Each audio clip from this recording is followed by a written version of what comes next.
السلام علیکم ویورز آج ہم بات کریں گے ہندوستان کی تقسیم کے حوالے سے۔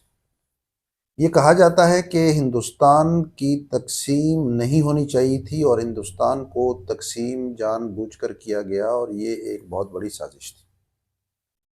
خاص کر اس وقت موجودہ ہندوستان میں جو لوگ بستے ہیں ان کی اکثریت کو یہ بتایا گیا ہے، یہ پڑھایا گیا ہے، یہ سمجھایا گیا ہے کہ ہندوستان کو اصل میں ایک بڑی سازش کے تحت تقسیم کیا گیا۔ ہمارے بہت سارے اسٹوڈنٹس ہم سے بھی سوال پوچھتے ہیں کہ ہندوستان کو آخر تقسیم کیوں کیا گیا، مذہب کی بنیاد پر؟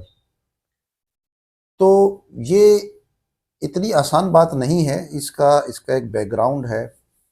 ہم جانتے ہیں کہ انگریز جو ہے وہ اس ملک پر قابض تھا، اور انگریز نے سالہ سال تک یہاں کے وسائل کو لوٹا، لیکن 1857 سے لے کر 1945 تک کا جب سفر طے ہو گیا تو انگریز نے سوچا کہ اب ہندوستان کو آزادی دے دی جائے۔ سپٹمبر 1945 میں برطانیہ میں، انگلینڈ میں لیبر پارٹی برسر اقتدار آئی۔ اس کے وزیر اعظم اٹیلی نے اعلان کیا کہ ہم اب ہندوستان کی حکومت، ہندوستان کا اقتدار ہندوستانیوں کو حوالے کریں گے اور سموتھلی کریں گے۔ اس سلسلے میں اس نے اپنی کابینہ کے 3 زیرک وزراء کو، جن میں ایک کا نام پیتھک لارنس، دوسرا اسٹیفرڈ کرپس اور تیسرے کا نام اے وی الیگزینڈر تھا۔ یہ تینوں بہت زیرک وزراء تھے، بہت ان کی اسٹڈی تھی انڈیا کو لے کر، اور واضح ہے کہ ان میں سے ایک جو اس کو ہیڈ بھی کر رہے تھے، اسٹیفرڈ کرپس، وہ اس سے پہلے بھی ایز کرپس مشن کے طور پر ہندوستان آ چکے تھے۔ تو اس کو کابینہ مشن کا نام دیا گیا۔ کابینہ مشن اس سلسلے میں دیا گیا کہ کابینہ کے 3 وزراء کو وزیر اعظم اٹلی نے منتخب کیا کہ آپ جائیں اور سموتھلی اقتدار ہینڈ اوور کریں ہندوستانیوں کو۔ ہندوستانیوں سے مراد ہندوستان کی جو سیاسی پارٹیاں ہیں، جو ان کے لیڈران ہیں، ان کو۔ یہ تینوں وزراء ہندوستان آتے ہیں اور مختلف سیاسی پارٹیوں سے ملاقات کرتے ہیں اور ہندوستان کا ایک سیاسی حل ان سے ڈسکس کرتے ہیں، ان کی بھی انپٹ لیتے ہیں، اپنی انپٹ بھی دیتے ہیں، لیکن ان ملاقاتوں کا کوئی نتیجہ برآمد نہیں ہوتا۔ تو آخر میں یہ کابینہ مشن خود سے ہندوستان کا ایک حل پیش کر دیتا ہے۔ اب ہم آتے ہیں کہ یہ حل اس نے پیش کیا کیا۔ ویورز، کیبنٹ مشن نے جو پلان تجویز کیا، وہ پلان کچھ یوں تھا کہ سب سے پہلے تو یہ کہ پاکستان کی جو ڈیمانڈ ہے آل انڈیا مسلم لیگ کی طرف سے، اسے ریجیکٹ کیا جاتا ہے، یعنی کہ انگریز پاکستان بنانے کے لیے تیار نہیں تھا۔ کابینہ مشن کے تینوں وزراء اس بات پر ایگری ہو گئے تھے کہ پاکستان کی ڈیمانڈ کو رد کیا جاتا ہے، نمبر 1۔ نمبر 2، انہوں نے پروپوزل پیش کیا کہ ہندوستان ایک یونین سٹیٹس ہوگی، یعنی اس میں جتنے بھی صوبے ہیں، جتنے بھی پرنسلی اسٹیٹ ہیں، یہ سب ایک اکائی ہوگا۔ ہندوستان تقسیم نہیں ہوگا، ایک اکائی کے طور پر رہے گا، لیکن مرکزی حکومت کے پاس 3 محکمے ہوں گے۔ دفاع کا محکمہ ہوگا، اور وزارت خارجہ کا محکمہ ہوگا، مواصلات کا محکمہ، اور وزارت خزانہ کے یہ 3-4 محکمے وہ اپنے پاس رکھے گا۔ اور یہ ایک لاجیکل بات بھی تھی کہ یہ چاروں جو منسٹریز ہیں، چاروں جو محکمے ہیں، ان کا ایک مرکزی حکومت کے تحت ہونا بنتا ہے، کیونکہ ہندوستان سے جو بھی ملک گفتگو کرے گا اس کا ایک ہی وزیر خارجہ ہونا چاہیے، اس کی ایک ہی خارجہ پالیسی ہونی چاہیے، فیئر انف۔ کرنسی، محکمہ خزانہ ایک ہونا چاہیے، سینٹرل بینک ایک ہوگا، گڈ، کیونکہ یہ طے کر لیا گیا کہ ہندوستان کو ایک ملک کے طور پہ رکھنا ہے۔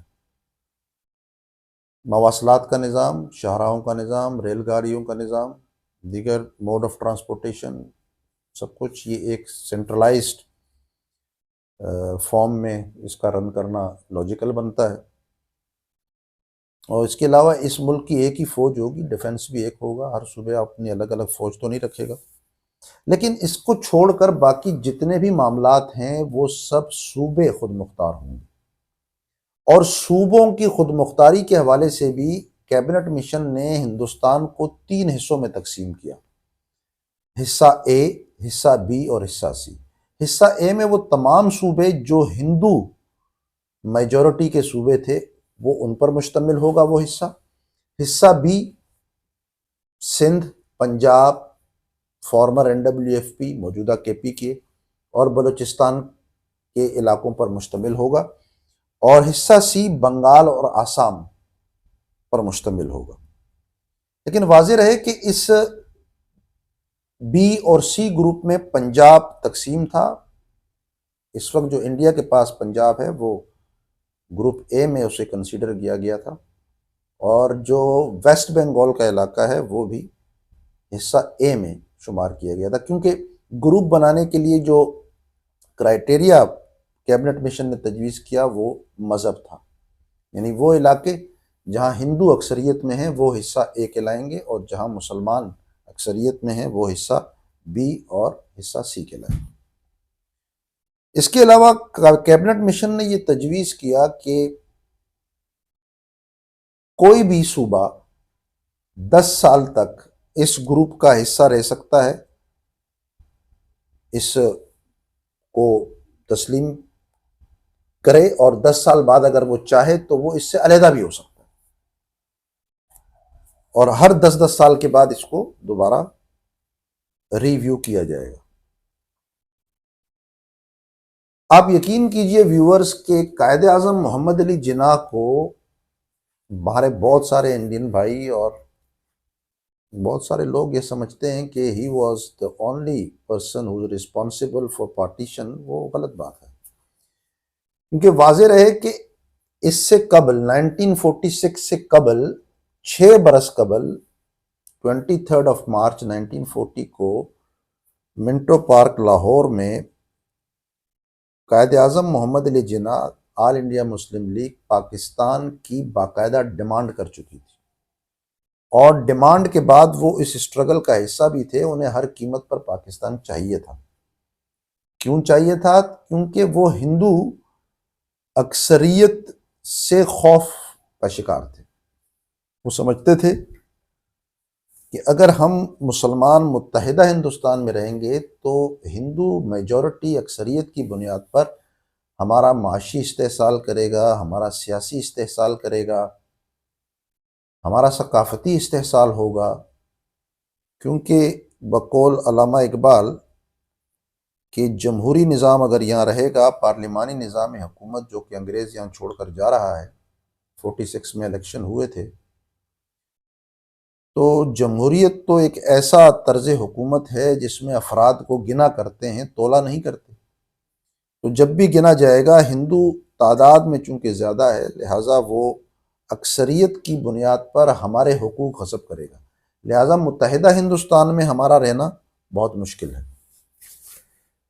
اب ذرا غور کیجئے گا ویورز کہ 23 مارچ 1940 کو قائد اعظم محمد علی جناح آل انڈیا مسلم لیگ پاکستان کی ڈیمانڈ کرتی ہے فارملی، اور 1946 کو کیبنٹ مشن نے جو یہ پروپوزل پیش کیے اس کو مسلم لیگ قائد اعظم محمد علی جناح ایکسیپٹ کر لیتے،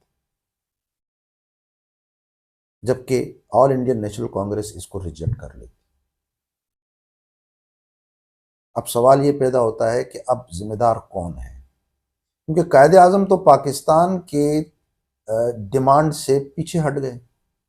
کیبنٹ مشن کو تسلیم کرنا کا مقصد ہی یہی ہے، کا مطلب ہی یہی ہے کہ وہ پاکستان کی ڈیمانڈ سے پیچھے ہٹ گئے، کیونکہ میں نے ابھی آپ سے ذکر کیا کہ اس کیبنٹ مشن پلان کی تجاویز میں ایک تجویز یہ تھی کہ پاکستان کے مطالبے کو رد کیا جاتا ہے، یعنی یہ بات طے تھی کہ ہم پاکستان ایک علیحدہ ملک بنانے کو تیار نہیں ہیں۔ انگریز نے یہ کہا، مسلم لیگ نے مان لیا۔ مسلم لیگ نے اس کو مانا اس لیے کہ مسلم لیگ ہندوستان کو تقسیم نہیں کرنا چاہتی تھی اگر اس کو اس کے حقوق ملے، اور کیبنٹ مشن پلان کے تحت 3 یا 4 وزارتوں کے علاوہ باقی تمام اختیارات، تمام وسائل پر صوبوں کا اختیار تھا، اور جن صوبوں میں مسلمان اکثریت میں تھے وہاں ان کی اپنی خود مختار خود مختاری قائم ہونا تھی، وہاں ان کا اپنا حق خود اختیاری استعمال ہونا تھا۔ تو اصل میں قائد اعظم محمد علی جناح ہندوستان کو تقسیم نہیں کرنا چاہتے تھے، بلکہ مسلمانوں کو سیف گارڈ کرنا چاہتے تھے، وہ اپنی قوم کو سیف گارڈ کرنا چاہتے تھے۔ لیکن کانگریس نے اس کو اس لیے مسترد کر دیا کہ اگر کوئی صوبہ کل 10 سال کے بعد اس سے جدا ہونا چاہتا ہے تو وہ اگر الگ ہو جائے گا تو گویا پھر پاکستان بن گیا۔ جبکہ میرے خیال میں، میرے مطالعے کے مطابق، کیبنٹ مشن پلان کو اگر کانگریس تقسیم کر لیتی تو ہندوستان تقسیم بھی نہیں ہوتا، اور مسلمانوں کے جو معاشی، معاشرتی، سماجی اور ثقافتی حقوق ہیں ان کا تحفظ بھی ممکن ہوتا، اور اسی طرح ہندو اکثریت علاقوں میں ہندوؤں کے معاشرتی، معاشی اور ثقافتی تمام قسم کے حقوق کا تحفظ کیا جا سکتا۔ تو یہ ایک انٹلیکچول ڈس آنیسٹی ہے، یا ہم اسے کم علمی کہیں، یا ڈیلیبریٹلی یہ تمام لوگوں کو یہ بتایا گیا ہے کہ شاید قائد اعظم محمد علی جناح اس کے ذمہ دار تھے۔ آپ یقین کیجئے، اگر آپ ہسٹری کا تھوڑا مطالعہ کریں تو کیبنٹ مشن کو تسلیم کرنے کے بعد کافی دنوں کے لیے قائد اعظم گوشہ نشین بھی ہو گئے، نو پریس کانفرنس، کوئی بیان نہیں۔ لیکن جب جواہر لال نہرو نے بنارس میں ایک انتخابی جلسہ کے لیں یا میٹنگ کے لیں، اس میں جب یہ کہا کہ آج انگریز یہاں ہے، کل کو اگر ہم خود حکومت بناتے ہیں تو ہم اکثریت کی بیس پر اس کو ہم تبدیل کر دیں گے۔ یہ جو تجاویز پیش کی گئی ہیں جو کہ اب کانسٹیٹیوشن بننے جا رہا ہے، یہ ایک قسم کا کانسٹیٹیوشن تھا، تو ہم اس کانسٹیٹیوشن کو میجورٹی کی بیس پہ تبدیل کر لیں گے۔ اس کے بعد قائد اعظم محمد علی جناح اپنے اس مطالبے پر دوبارہ قائم ہو گئے۔ دوبارہ انہوں نے کہا کہ نہیں، دیکھیں آج تو انگریز ابھی تک گیا بھی نہیں، جب یہ گیا نہیں ہے اور ان کا یہ حال ہے، کل کو انگریز چلا جائے گا تو پھر کیا حال ہوگا۔ تو میں بس اس ویڈیو کے ذریعے یہ بتانا چاہ رہا تھا اپنے ویورز کو، اپنے اسٹوڈنٹس کو، کہ قائد اعظم محمد علی جناح ہندوستان کے بٹوارے کے ذمہ دار نہیں تھے، بلکہ ہندوستان کے بٹوارے کے ذمہ دار آل انڈیا نیشنل کانگریس تھی۔ اسے یہ اعتراض تھا کہ انگریز نے یہ 3 گروپ کیوں بنائے ہیں، یہ گروپ مذہب کی بیس پر بنائے ہیں۔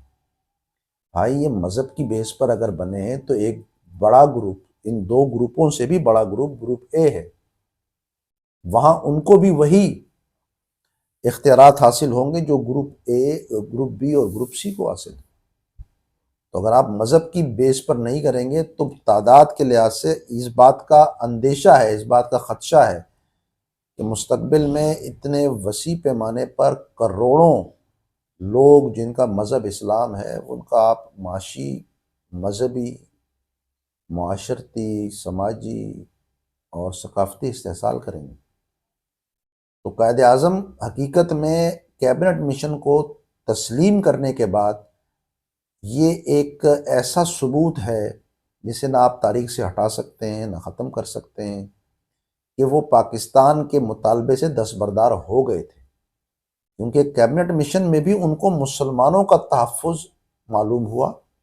انہیں لگا کہ یس، کیبنٹ مشن کسی حد تک مسلمانوں کے تمام حقوق کی ضمانت فراہم کرتی ہے، لیکن آل انڈین نیشنل کانگریس کا اس سے بیک ہو جانا اس بات کی دلیل ہے کہ آل انڈین نیشنل کانگریس مسلمانوں کو ان کے جائز حقوق دینے کو تیار نہیں تھی۔ اگر ایسا ہوتا تو کیا مذائقہ تھا کیبنٹ مشن کو تسلیم نہ کرنے، اور ان کا یہ دیرینہ خواب بھی پورا ہو جاتا کہ ہندوستان تقسیم نہیں ہوا۔ تو یہ کچھ گزارشات تھیں، امید ہے کہ آپ نے ان گزارشات کو سنا ہوگا۔ میں خصوصاً اپنے طلباء و طالبات کو بتانا چاہتا ہوں کہ کیبنٹ مشن کو ذرا غور سے پڑھیں، اور کیبنٹ مشن کے تمام جزیات کو جز بائی جز اس کا تجزیہ کریں تو آپ اس نتیجے پہ پہنچیں گے کہ قائد اعظم کا صرف ایک ہی موٹیو تھا، اور وہ تھا کہ مسلمانوں کے سیاسی، مذہبی، معاشرتی، معاشی، سماجی اور ثقافتی حقوق کا تحفظ فراہم کرنا، چاہے وہ متحدہ ہندوستان کے اندر رہتے ہوئے ہوں یا علیحدہ ملک بنانے کی۔ آپ کا بہت شکریہ، تھینک یو۔